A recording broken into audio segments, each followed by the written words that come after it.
जय महाराष्ट्र. मी युवराज येडुरे, महाराष्ट्र नवनिर्माण सेनेचा अधिकृत उमेदवार. आज वाघापूर येथे पदयात्रा करत असताना, प्रचार करत असताना हा प्रेम पवार या ठिकाणी मला भेटायला आला आणि मला सांगितलं की दादा तुम्ही मला दत्तक घेतलं होतं, तुम्ही मला वह्या पुस्तकं आणि पूर्ण सगळ्या गोष्टी दिल्या होत्या.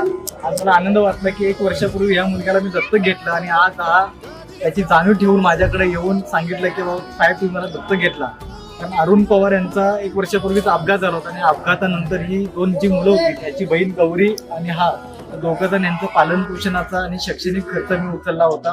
मला आज आनंद वाटतोय की या गावामध्ये आल्यानंतर अशी मुलं याची जाणीव ठेवून मला या ठिकाणी शुभेच्छा दिल्या आणि सर्व लोकांना सांगितलं की रेल्वे इंजिन या चिन्हासमोरील बटन दाबून दादांना प्रचंड बहुमताने विजयी करा.